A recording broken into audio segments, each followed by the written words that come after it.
கிறிஸ்தேசுவின் நாமத்தினால இந்த காலை நேரத்தை உங்களை வாழ்த்துகிறேன். ஒரு நாள் ஆபிரகாமை ஆண்டவர் சந்திக்கிறார். ஆபிரகாமை சந்தித்து சொன்ன ஒரு வார்த்தை, நான் உனக்கு மகா பெரிய பலனாய் இருக்கிறேன் என்று ஆண்டவர் சொன்னார். பாருங்க, ஆபிரகாம் எல்லாவற்றையும் உடைய ஒரு சீமானாய் இருந்தான் என்று வாசிக்கிறோம். ஆனால் அவனுக்குள் பல குறைகள், பல போராட்டங்கள் அவனுக்குள் இருந்தது. இந்த ஆண்டவருடைய அழைப்பை பெற்று வந்து விட்டோமே, எங்க வாழ்க்கையில குறை இருக்கிறது, என் சந்ததி எப்படி? மிகப்பெரிய கேள்விக்குறிகள், மிகப்பெரிய பாரங்கள். ஆண்டவர்கிட்ட சொல்றான், இதெல்லாம் இருந்த எனக்கு என்ன ஆண்டவரே? என்னுடைய வாழ்க்கையிலே ஒரு நம்பிக்கை இல்லையே என்று சொல்லுகிறான். அப்பொழுது ஆண்டவர் சொல்லுகிற ஒரு வார்த்தை, நான் உனக்கு மகா பெரிய பலமாய் இருக்கிறேன், மகா பெரிய பலமாய் இருக்கிறேன் என்று ஆண்டவர் சொல்லுகிறார். I am your exceedingly great reward. உனக்கு நானே மிகப்பெரிய பலனாய் இருக்கிறேன். எப்படிப்பட்ட சூழ்நிலையானாலும் அதை இல்லாததை போல மாற்றி அமைக்க என்னால முடியும்.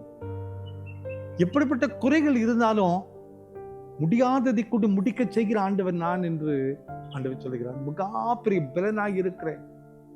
என்னால செய்யக்கூடிய அற்புதங்கள் ஒண்ணுமே இல்லை. ஆபிரகாமுடைய வாழ்க்கையிலே ஒரு சந்ததி என்பதற்கு இடமே இல்லை, ஒரு நம்பிக்கையே இல்லை, ஒரு எதிர்பார்ப்பே இல்லை. எல்லாம் முடிந்து விட்டது என்று யோசித்த ஒரு மனிதன் தான்.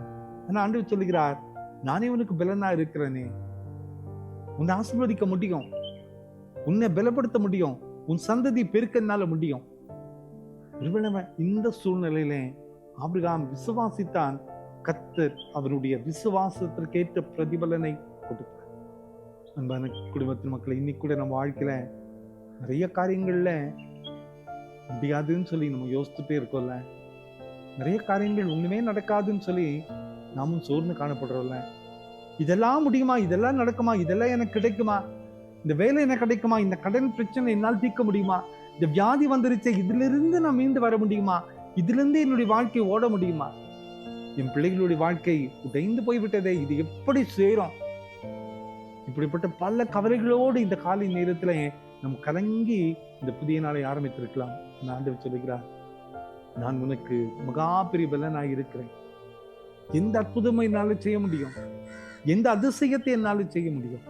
ஆபிரகாமுடைய வாழ்க்கையில நம்பிக்கையே இல்லாத ஒரு சூழ்நிலையிலும் நம்பிக்கை கொடுத்த அந்த ஆண்டவர் இன்னைக்கு நம்ம வாழ்க்கையிலையும் நிச்சயமா நம்பிக்கை தர முடியும். அவர் உருவாக்க முடியும், அவர் மாற்றி அமைக்க முடியும், அவர் புதுப்பிக்க முடியும், அவர் மீண்டுமாக நம்மை செயல்பட வைக்க முடியும். கவலைப்படாதிருங்கள், கர்த்தரே நமக்கு பலனாய் இருக்கிறார். அந்த நம்பிக்கையோடு இந்த புதிய நாளை ஆரம்பிப்போம். அவருடைய பிரசனம் கடைசி வரை நம்மை தாங்கட்டும். ஜெபம் பண்ணலாமா? அன்பின் ஆண்டவரே, நம்பிக்கையோடு இந்த வார்த்தையை சொல்லி நாங்கள் ஜெபிக்கிறோம். அப்பா, நீர் எங்களுக்கு பலனாய் இருக்கிறீரப்பா, மகா பெரிய பலனாய் இருக்கிறீர். எல்லாவற்றையும் மாற்றி அமைக்கமால் முடியும், எல்லாவற்றையும் உருவாக்கமால் முடியும் அப்பா, எல்லாவற்றையும் எங்களுக்கு கொடுக்கமால் முடியும் அப்பா, இல்லாததை உருவாக்க கூட முடியும் அப்பா. இந்த செய்தி கேட்டுக்கொண்டிருக்கிற ஒவ்வொருவருடைய வாழ்க்கையிலையும் உங்களுடைய கிருபையுள்ள கரம், சமாதானம் கூட இருக்க வேண்டுமா? பிறந்த நாளையும் திருமண நாளையும் நினைவு கூறுகிற பிள்ளைகளுடைய வாழ்க்கையில ஒரு மிகப்பெரிய ஆசீர்வாதத்தை கட்டளையிட்டு தாங்கப்பா. உங்களுடைய பிரசனம் எங்களை தாங்கட்டும், வழிநடத்தும். இயேசுவின் மூலம் ஜெபங்களும் எங்கள் நல்ல பிதாவே. ஆமேன், ஆமேன், ஆமேன்.